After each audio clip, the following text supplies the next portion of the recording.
प्यारे बच्चों नमस्कार। मैं दिनेश शाश्वत आप सभी का स्वागत करता हूं आपके अपने सबसे विश्वसनीय परिवार में। आप सभी लोग व्याकरण पढ़ रहे हो। व्याकरण में हम सब लोग आगे अगले चैप्टर में आते हैं। जैसे कि पिछले चैप्टर में आप सभी विद्यार्थी पढ़े थे कि पिछले चैप्टर में मेरे सभी विद्यार्थी आप सब लोग क्या क्या पढ़े थे, थोड़ा सा आइए देखते हैं। पिछले चैप्टर में आप सब लोग को मैं सिखाया था, पढ़ाया था अव्यय और निपात। क्या? अव्यय और निपात। और उसके साथ में आप सब लोग ध्यान समझिएगा, इसमें एक बात और पढ़े थे आप लोग, विशेषण, जो कि इसके पहले वाला टॉपिक था, छूटा हुआ था। तो विशेषण भी कवर किए थे, जिसमें से आज हम सब लोग क्या क्या कवर करेंगे। लिंग, जो आप सब लोग से बहुत गलती होती है स्त्रीलिंग पुल्लिंग पहचानने में, ठीक है ना। वचन, ये भी बहुत गलत होता है, लिंग वचन काल, वचन एक वचन और बहुवचन पहचानने में। और तीसरा हम सब लोग काल, ये काल भी बहुत इंपॉर्टेंट टॉपिक है। यहां से प्रश्न तो समझ लीजिए, यही 3 टॉपिक मिला के 10 प्रश्न पूछा जाएगा, कम से कम 8 प्रश्न, यही 3 टॉपिक मिला के, ठीक है। इतना इंपॉर्टेंट टॉपिक है। तो आइए एक एक करके हम सब लोग देखते हैं क्या है आज के इस टॉपिक में, क्या है विशेषता, क्या ऐसी चीजें हम सब लोगों को पढ़ना है आज के इस टॉपिक में। तो मेरे प्यारे बच्चों, सबसे पहले आप सभी को मैं पढ़ाऊंगा लिंग, ठीक है ना।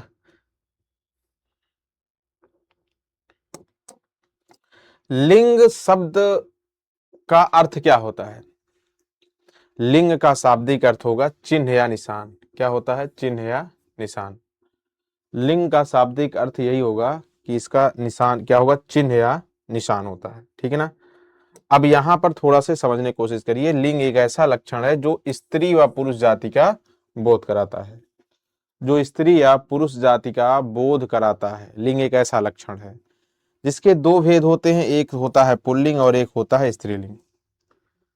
एक होता है पुल्लिंग और एक होता है स्त्रीलिंग, ठीक है। तो आज इस बात को याद रखिएगा, लिंग के 2 भेद होते हैं, स्त्रीलिंग और पुल्लिंग, ठीक है। पुल्लिंग क्या होता है? जिस संज्ञा के जिस रूप में पुरुष जाति का बोध होता है उसे पुल्लिंग कहते हैं। जैसे लड़का हो गया, पुरुष हो गया, है ना। और लड़की जो होती है वो स्त्रीलिंग में आ गई। चलो अब इसके कुछ नियम देख लो। तो केवल अभी इतना हम लोग जाने कि केवल लिंग के 2 भेद होते हैं, स्त्रीलिंग और पुल्लिंग। अब इसमें अगर नियम देखोगे तो कुछ शब्द ईकारांत, गुरुजी ईकारांत क्या होता है? ईकारांत होता है जिस शब्द के अंत में बड़ी रहेगा उसे ईकारांत कहते हैं। उसे क्या कहते हैं? ईकारांत। उसे क्या कहते हैं? ईकारांत कहते हैं। जैसे जैसे अभी मैं आपको बताऊं कैसे बड़ी रहता है। जैसे अभी बताऊं लड़की, लड़की में क्या है? बड़ी है लास्ट में, इसका मतलब इसमें ईकारांत है। तो ईकारांत होने के बावजूद भी सब क्या होते हैं? पुल्लिंग होते हैं। जैसे हाथी पानी मोती दही, बहुत पूछा जाता है।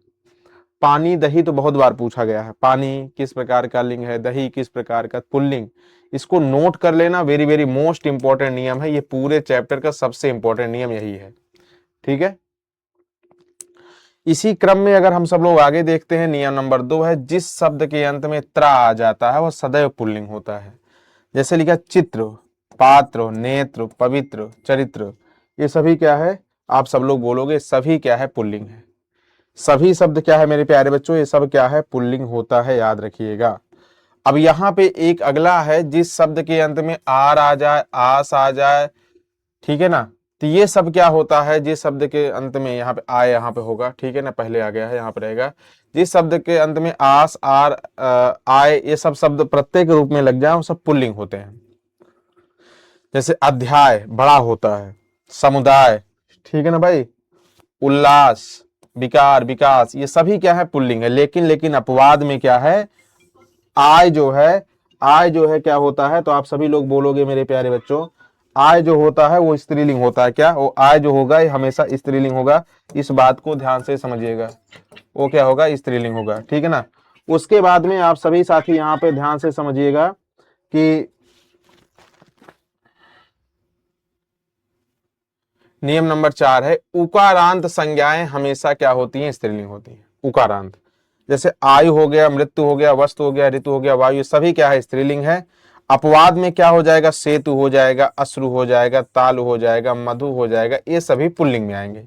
ये सभी शब्द क्या आएंगे? पुल्लिंग में आएंगे। इस बात को, इसको याद करना पड़ेगा आप सबको, ठीक है। इकारांत शब्द सदैव स्त्रीलिंग होते हैं। चलो ये नियम तो मान लो, चलो अच्छा लिखा है बता देता हूं, पूछा ये नहीं जाता, ये पूछा नहीं जाता, लेकिन डिलीट करने से अच्छा है आप जानते ही रहो।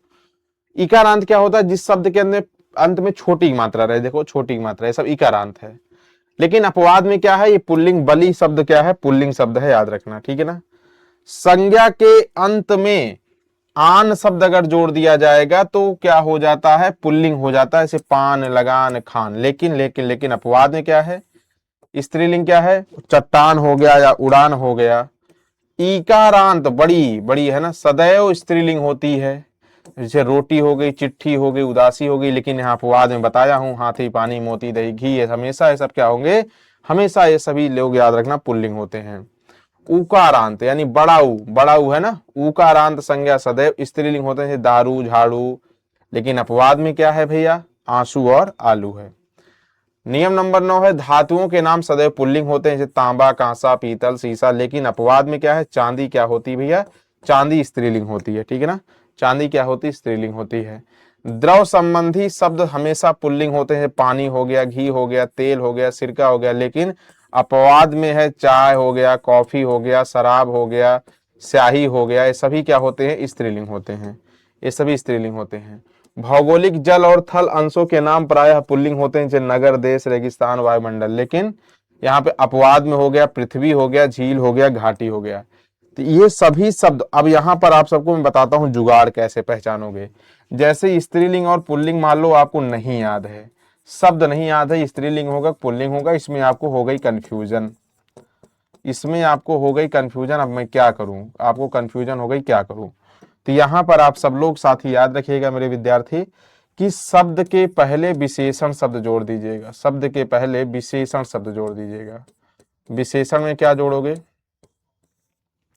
विशेषण में चाहे आप अच्छा शब्द जोड़ देना, चाहे आप अच्छी शब्द जोड़ देना, चाहे अच्छा जोड़ देना, चाहे अच्छी, उसके आगे शब्द रहेगा, ठीक है ना। ये आप कुछ भी कर देना। तो यहाँ पे आप याद रखिएगा हमेशा ये क्या हो जाएगा? आप बोलोगे यहाँ पे हो जाएगा गुरुजी कि कंफर्म हो जाएगा पुल्लिंग है स्त्रीलिंग। जैसे एग्जाम्पल तौर पे मैं लिख दिया रोटी, ठीक है ना। रोटी, रोटी शब्द में पूछा जा रहा है स्त्रीलिंग है पुल्लिंग, रोटी में पूछा जा रहा है स्त्रीलिंग है पुल्लिंग। अब रोटी कैसे बताओगे स्त्रीलिंग पुल्लिंग? मान लो इसके पहले में जोड़ दिया अच्छा, अच्छा रोटी, ये सही शब्द दिख रहा है, या मैं एक में जोड़ दिया अच्छी, अच्छी रोटी। अब आपको पता है अगर अच्छा रोटी से सही दिखेगा तो पुल्लिंग हो जाएगा, अच्छी रोटी सही दिखेगा तो स्त्रीलिंग हो जाएगा। तो रोटी हमेशा अच्छी होती है यार, रोटी अच्छा रोटी थोड़ी होता है। क्या कहते हैं हम सब लोग? हम सब लोग कहते हैं अच्छी रोटी है, क्या बहुत अच्छी रोटी है। तो यहाँ पे आंसर क्या हो जाएगा? इसका मतलब रोटी शब्द में कौन सा लिंग हो जाएगा? स्त्रीलिंग हो जाएगा। यही इसका सबसे बड़ा उपाय है, यही इसका सबसे बड़ी पहचान है। पूरे ब्रह्मांड में इससे अच्छी पहचान अभी तक इसकी ना बनी है, ना पूरी बनने की संभावना है। इस बात को ध्यान से समझिएगा, ठीक है। इस बात को आप सब लोग समझिएगा कि सबसे अच्छा उपाय, सबसे अच्छा जुगाड़ इसका यही है, ठीक है ना। बात आती है दूसरे टॉपिक पे, वचन की। क्या बात आती है? वचन की। तो वचन में हम सब लोग कैसे पहचानेंगे? वचन का शाब्दिक अर्थ क्या होता है? संख्या, ठीक है। सोमवार को आप सभी का 1000 प्लस ऑब्जेक्टिव क्वेश्चन लेकर आ रहा हूं। 1000 प्लस ऑब्जेक्टिव क्वेश्चन सॉल्व करने के लिए रेडी रहिएगा। उसमें इन सब प्रश्न को मैं इंक्लूड करूंगा, सारे प्रश्न को, सारे पूरे व्याकरण के, पूरे गद्य खंड के, पूरे काव्य खंड के। सुबह 10 बजे इंग्लिश मीडियम वाले चैनल पे लाइव रहूंगा।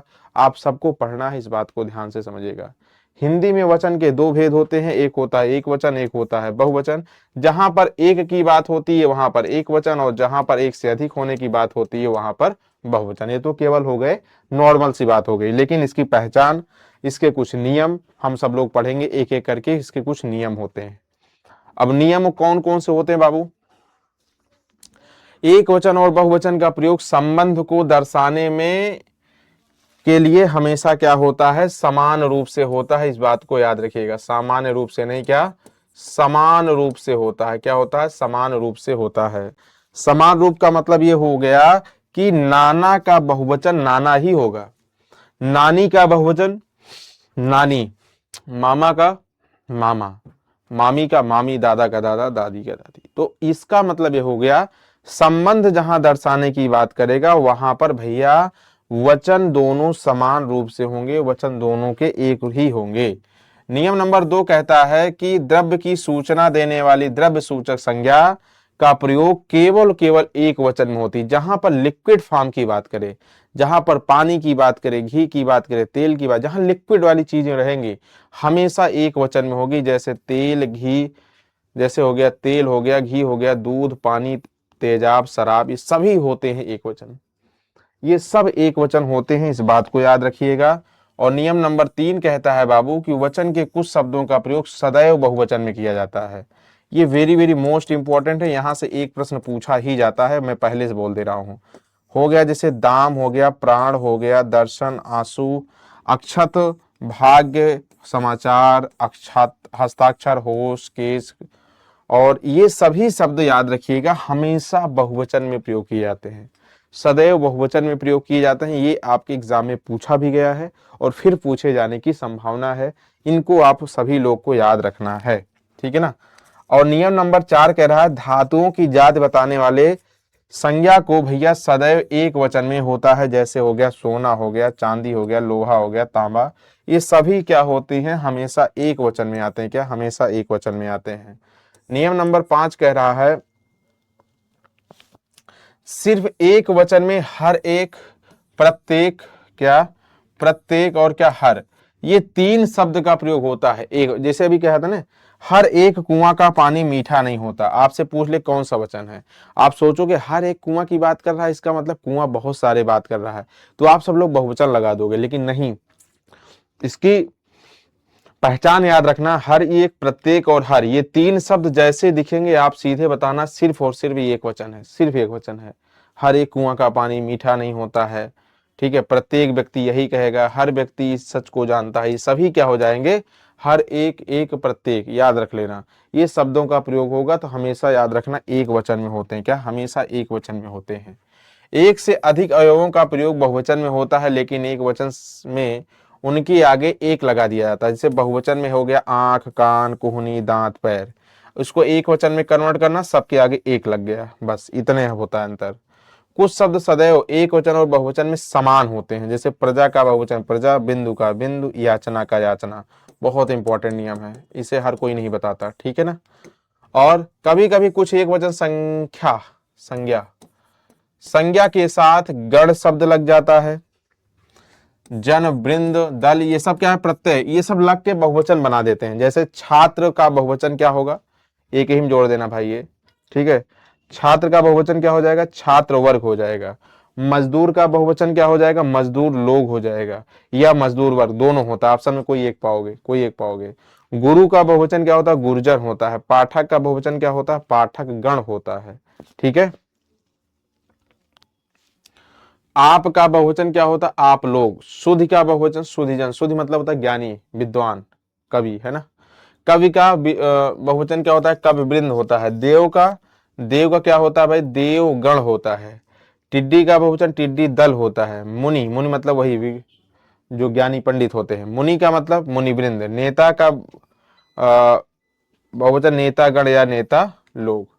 ये सब बात आपको याद रखना है, ये सब बातें आप सभी साथी को याद रखना है। आर्द्रार्थे बहुवचनम, मतलब जहां पर आदर के अर्थ में जिसे सम्मान दिया जाता है वो हमेशा बहुवचन होता है, जहां पर भी सम्मान की बात हो। जैसे माताजी आई हैं, पिताजी आए हैं, ऐसा नहीं हम लोग बोलते हैं पिताजी आया है, आए हैं बोलते हैं। माताजी आई है, आई है नहीं कहते। इसका मतलब ये सभी क्या हो जाएंगे प्यारे बच्चों, ये सभी बहुवचन में होते हैं, ये सभी क्या होते हैं, बहुवचन में होते हैं, इस बात को याद रखिएगा, ठीक है ना। उसके बाद मेरे प्यारे बच्चों, वचन के कुछ शब्द सदैव एक वचन में होते हैं, इंपॉर्टेंट बात है, इसको भैया सदैव की बात कर रहा है, इसको जरूर याद रखना। जनता हो गया, जल हो गया, प्रेम हो गया, क्षमा हो गया, काया हो गया, पानी, दूध, वर्षा, सत्य, ये सभी क्या होते हैं, सदैव एक वचन होते हैं। क्या? सदैव एक वचन। जनता, जल, प्रेम, क्षमा, काया, पानी, ये सब हमेशा क्या होते हैं, सदैव एक वचन में होते हैं। आप सबको इसे याद रखना है। क्या? इसे आप सभी को याद रखना है मेरे प्यारे बच्चों। और ये दोनों बहुत छोटा टॉपिक था, और जो कि आज आप सभी को पढ़ना है, सबसे इंपॉर्टेंट टॉपिक क्या, काल पढ़ना है। क्या?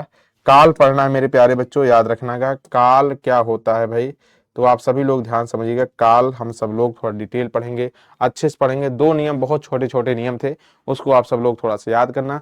वो सब प्रैक्टिस करने के ऊपर है। 1000 क्वेश्चन की जो मैं ऑब्जेक्टिव कराऊंगा उसमें सारे क्वेश्चन इंक्लूडेड रहेंगे। आप सब लोग को प्रैक्टिस जरूर करना। इंग्लिश मीडियम पे क्लास शेड्यूल है, आप वहां जाकर देख भी सकते हो। ठीक है, अब बात आती बाबू काल की। काल क्या होता है? जो समय का वर्गीकरण होता है ना, उसी को काल कहते हैं। समय के वर्गीकरण को ही क्या कहते हैं? काल कहते हैं। जो समय का वर्गीकरण होता है उसी को क्या कहते हैं? काल कहते हैं। जो समय का वर्गीकरण हो, जैसे आपको पता होना चाहिए, इसके 3 भेद होते हैं। भूतकाल, इसके कितने भेद होते हैं? 3 भेद होते हैं। भूतकाल और क्या? वर्तमान काल और क्या? भविष्य काल।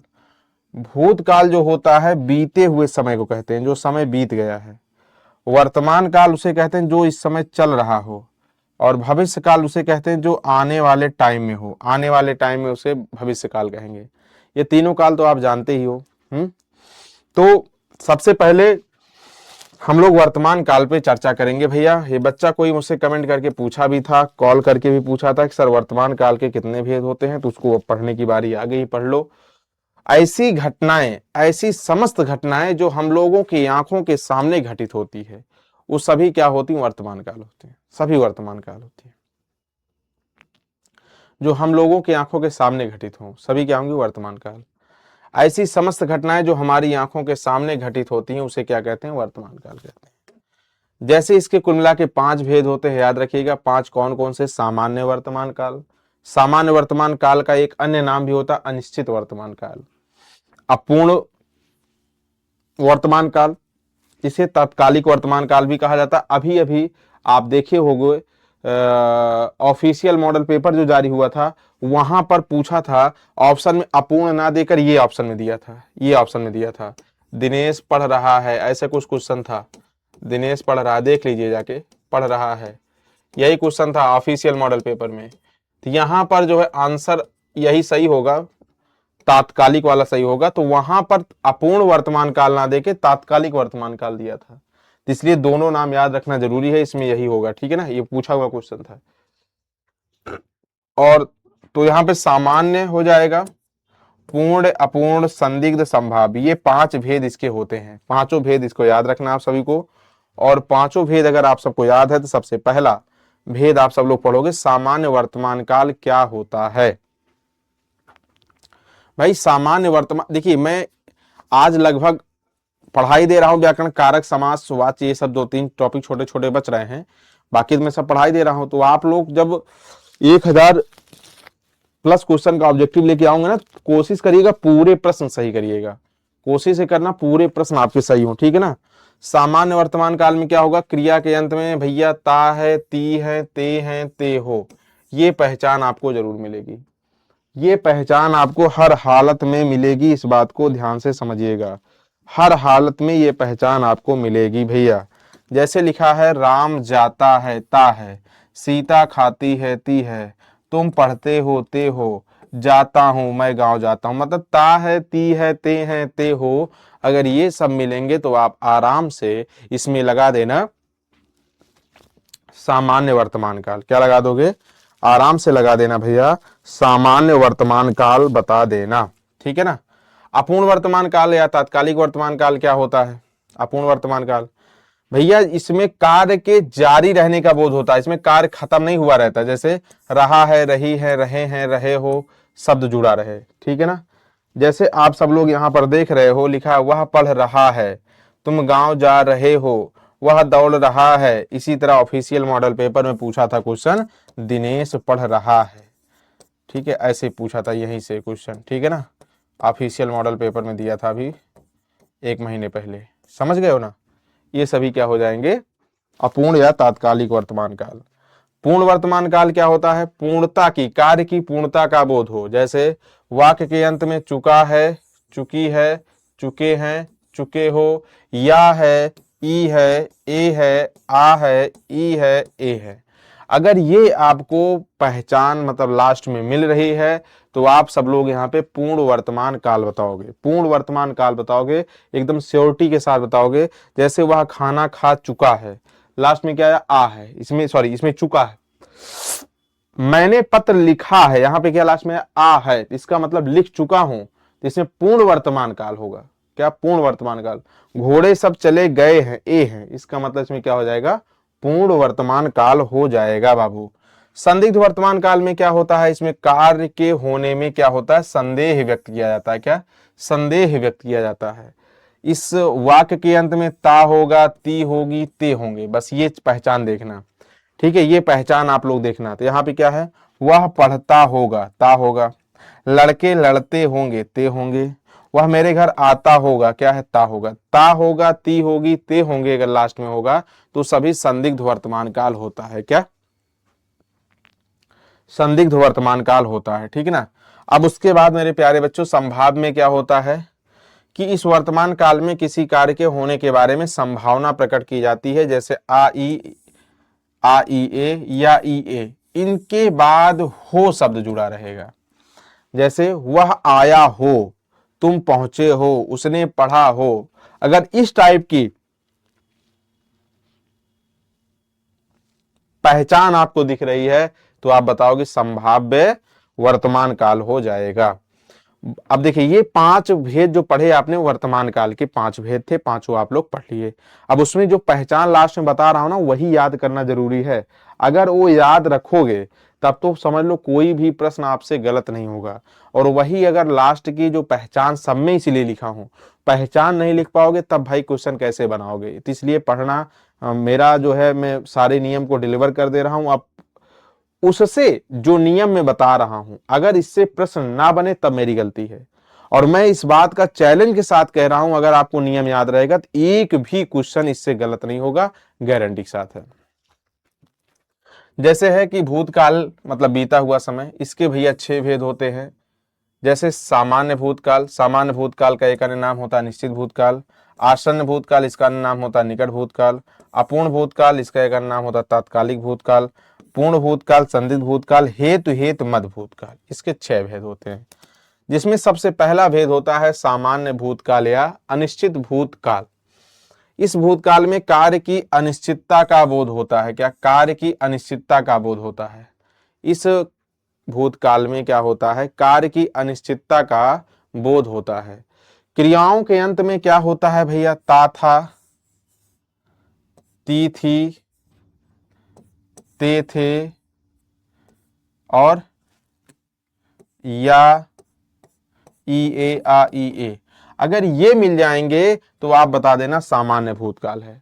क्या क्या है भाई? ता था, ती थी, ते थे, या, ई ए, आ ई ए, अगर ये मिल जाएंगे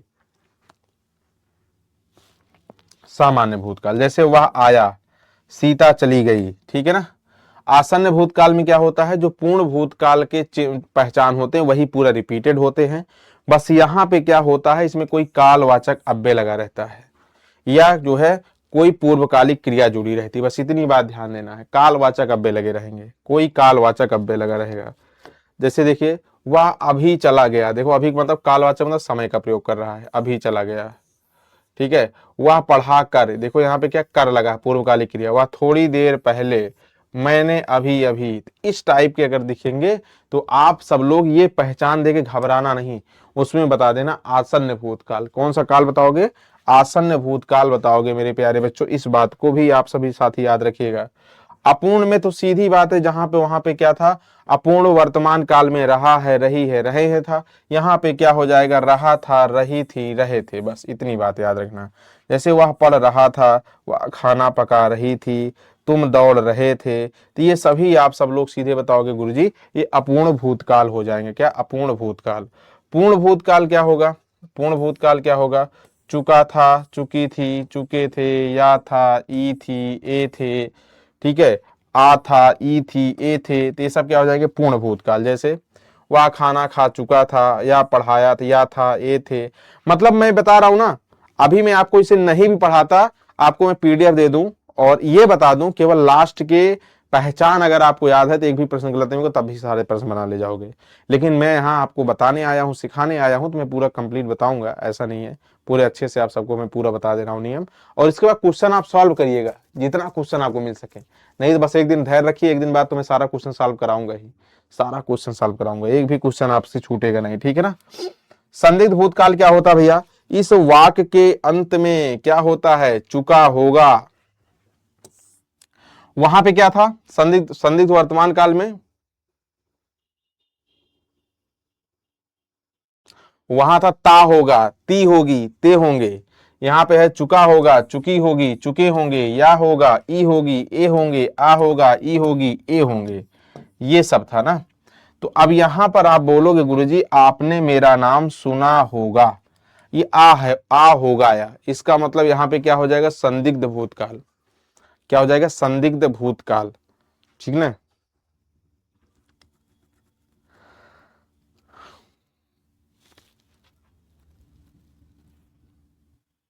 उसके बाद में वे घर पहुंच चुके होंगे, ए होंगे आया। मैंने तुमने पढ़ाया होगा, मैंने तुम्हें पढ़ाया होगा, आ होगा आया।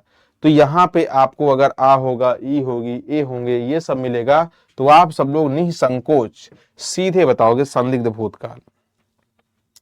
हेतु हेतु मद भूतकाल का मतलब क्या है भाई, इसका शाब्दिक अर्थ होता है कारण। इसका मतलब क्या होता है, सीधी बात है कि इसमें एक दूसरे पर वाक्य डिपेंड रहेगा।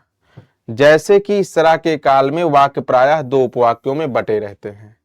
प्रायः पहले उपवाक्य के साथ शर्त का बोध होता है और दूसरे उपवाक्य के साथ शर्त के परिणाम का बोध होता है। इसमें पहले उपवाक्य में कार्य न होने के कारण दूसरे उपवाक्य में भी कार्य नहीं होता है। ठीक है, दूसरे उपवाक्य में भी कार्य नहीं होता। इस तरह के वाक्यों में दोनों उपवाक्यों की क्रियाओं के अंत में ता ती ते होता होती होते रहता, बस इतनी बात याद रखना। जैसे एक दूसरे पे डिपेंड रहता है यार, निर्भर रहता है। यदि देखिए मैं आपको पहचान क्या बताया, ता ती ते होता, ता ती ते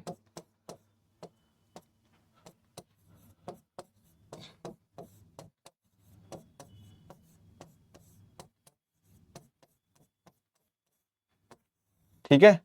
अब यहां पे समझिएगा कि एक दूसरे पे डिपेंड रहेगा। जैसे यदि मैं राजा होता तो तुझे अपनी रानी बनाता, देखो यहां पे होता और ता आया, तो ता तीते होता होती होते, अगर ये सब मिल जाएंगे तो आप सीधे सीधे बता देना कि इसमें क्या हो जाएगा। सभी लोग बताओ, हेतु हेतु मद भूतकाल। क्या, हेतु हेतु मद भूतकाल, ता तीते होता होती होते। यदि मैं राजा होता तो तुझे अपनी रानी बनाता। डिपेंड होगा कि नहीं भाई, मैं राजा अगर नहीं हूं तो आपको रानी नहीं बना पाऊंगा, अगर मैं राजा हूं तो आपको रानी बना पाऊंगा। तो इस पर डिपेंड कर रहा है, ठीक है ना। यदि मैं आगरा गया होता तो ताजमहल देखता, अभी हम डिपेंड है।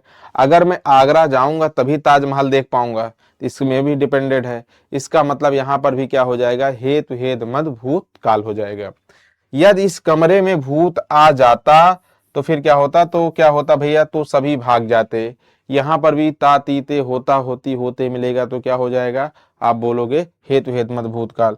यदि तुम कठिन परिश्रम किए होते तो अवश्य सफल होते, यहां पर भी क्या है, ता तीते होता होती होते। तो आप साफ शब्दों में ये कह सकते हो मेरे प्यारे बच्चों कि अगर वाक्य के अंत में ता तीते होता होती होते मिल जाएगा तो आप आराम से उसमें बता देना कि हेतु हेतु मद भविष्य काल, हेतु हेतु मद भूतकाल है। बस इतना याद रखिएगा कि एक दूसरे पे डिपेंडेंट होना चाहिए, यानी दो उपवाक्य होना चाहिए, ठीक है ना। अब बात आती मेरे प्यारे बच्चों भविष्य काल की, भविष्य काल की बात आती है। तो जो घटनाएं भविष्य में घटती हैं या जिनके बारे में कल्पना की जाती है या संभावना व्यक्त की जाती है उसे भविष्य काल कहते हैं। इसके मात्र तीन भेद होते हैं, सामान्य भविष्यत काल, संभाव्य भविष्यत काल और हेतु हेतु मद भविष्यत काल। इसके यही तीन भेद होते हैं, ठीक है ना। और जो तीन भेद होते हैं, सबसे पहला है सामान्य भविष्यत काल। सामान्य में भैया सिर्फ गा गी गे याद रखना, बस आराम से इसका प्रश्न आराम से बन जाएगा। सामान्य में तुम वह जाएगा, तुम पढ़ोगे, लड़के गांव जाएंगे, मेरी माँ खाना पकाएगी, ये सब क्या हो जाएंगे, सामान्य से भविष्यत काल है, आराम से हो जाएंगे, इसमें कोई दिक्कत की बात है ही नहीं, ठीक है ना। संभाव्य भविष्यत काल क्या होगा, इस तरह के वाक्यों में भविष्य काल में किसी कार्य के होने की संभावना प्रकट की जाती है। भैया ये तो और आसान है, कैसे, इसमें शायद, संभव है कि, हो सकता है कि, संभावना है, बस इतने शब्द से जुड़ा रहेगा यार, ये तो सीधे सीधे समझ में आ जाएगा। देखो यार, हो सकता है, शायद आज वर्षा, शायद आज वह ना आए, संभव है कि तुम ना आओ, आज की रात होने की, बारिश होने की, आज की रात वर्षा होने की संभावना है, मतलब सीधे सीधे शब्दों में मिल जाएगा आपको। इसका मतलब क्या हो जाएगा, संभाव्य भविष्यत काल हो जाएगा, सीधे सीधे प्रश्न मिल जाएगा। और लास्ट क्या है, हेतु हेतु मद भविष्य काल में क्या होता है कि भैया यहां पर भी सेम बात है, पहली क्रिया का दूसरी क्रिया का होना पहली क्रिया पर निर्भर करेगा। सेम जैसे हेतु हेतु मद भविष्य, हेतु हेतु मद भूतकाल पढ़े थे, सेम वैसे हेतु हेतु मद भविष्य काल पढ़ना, सेम वैसे पूरा डिक्टो वही रहेगा, सिर्फ पहचान बदलेगा। पहचान क्या होगी, वाक्य के अंत में ऊ आएगा, ए आएगा, ये आएगा, होगा आएगा, होगी, होगे, होगे, गा, गी, गे। वहां पे क्या आता था, ता तीते, होता होती होते। वहां पे आता था ता तीते, होता होती होते, लेकिन यहां पे आएगा ऊ ए ये, होगा होगी, होगे, गा गी गे, ये आएगा। ठीक है। अब जैसे एग्जाम्पल मैं आपको बताऊं, या वह आए तो मैं जाऊं। ठीक है। अब देखो यहां पे ए और ऊ आया, यदि वह पढ़े, देखो ए आया तो मैं पढ़ाऊं, ऊ आया। या तुम कठिन परिश्रम करोगे, गे आया तो सफल होगे, होगे आया। तुम मुझे खून दो तो मैं तुम्हें गा आया। कहने का मतलब यहाँ पे क्या था, या तुम कठिन परिश्रम किए होते तो अवश्य सफल होते, तो वहां पे भूत में चला जाएगा, होता होती होते आ जाता, लेकिन यहाँ पे गे आ रहा है। यदि तुम कठिन परिश्रम करोगे तो अवश्य सफल होगे, इसका मतलब ये सभी क्या हो जाएंगे, हेतु हेतु मद भविष्यत काल, हेतु हेतु मद भविष्यत काल। तो कहने का मतलब ये हुआ मेरे प्यारे बच्चों कि आप सभी लोग जो है, बहुत छोटा सा टॉपिक था, इसमें किसी प्रकार की समस्या नहीं होनी चाहिए। लिंग में आप सभी को मैं जैसे बताया हूं मेरे प्यारे बच्चों, इसमें जो है स्त्रीलिंग और पुल्लिंग में क्या करोगे, स्त्रीलिंग और पुल्लिंग में मेरे प्यारे बच्चों आपको पता होना चाहिए कि साफ साफ मैं जो नियम बताया हूं, नियम में विशेषण जोड़कर आप सब लोग इसकी पहचान कर सकते हो। इसके ऑब्जेक्टिव सॉल्व करिए, पूरे बन जाएंगे। जो भी क्वेश्चन आपको परेशान करे मुझसे पूछ सकते हो, बाकी मैं क्वेश्चन ऑब्जेक्टिव लेकर आ रहा हूं ढेर सारा। और वचन के में भी क्या होगा, एक वचन और बहुवचन, इसमें भी दो भेद होते हैं। इसमें भी आप सबको मैं कुछ रूल बताया हूं, वही कुछ शब्द बताया हूं, उसको आपको रटना ही पड़ेगा, याद ही करना पड़ेगा। बात आती है काल की बाबू, तो काल के जो तीन भेद बताए गए, तीन के सब की पहचान, कोई ऐसा काल नहीं है, कोई ऐसी हेडिंग नहीं जिसकी पहचान नहीं बताया हूं। अगर उस पहचान के अलावा कोई प्रश्न अगर आपको परेशान करे, मतलब उस पहचान से कोई ऐसा प्रश्न है जो आपसे ना बन पाए, तो गारंटी के साथ बता रहा हूं, आप सब लोग मुझसे पूछ सकते हो, प्रश्न मेरे सामने आप पेश कर सकते हो। कोई ऐसा जो है प्रश्न नहीं होगा जो इस पहचान के नियम में बताए गए हों और उससे क्लियर ना हो जाए। अगर कोई ऐसा प्रश्न हो तो मेरे सामने जरूर पेश करना, तो मेरे सामने जरूर पेश करना। आप सब लोग अभ्यास करना। मिलते हैं आप सभी को एकदम सोमवार को सुबह इंग्लिश मीडियम वाले चैनल पे 1000 प्लस ऑब्जेक्टिव के साथ।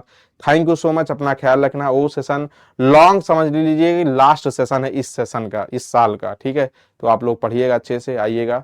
मैं अपनी वाणी को मां सरस्वती के चरणों में समर्पित करते हुए आज के लिए इतना ही। आप सभी साथी को बहुत बहुत धन्यवाद। अपना ख्याल रखना। Bye bye, take care. बहुत छोटा टॉपिक था, आराम से हम सोचे आपकी क्लास कैंसिल ना हो, आज जिससे कि एग्जाम नज़दीक है, आराम से आपकी तैयारी हो जाए, अच्छी तैयारी हो जाए, गैप ना हो, अच्छी पढ़ाई हो जाए, इसलिए आप सबको मैं पूरी क्लास दे दिया। थैंक यू सो मच, अपना ख्याल रखना।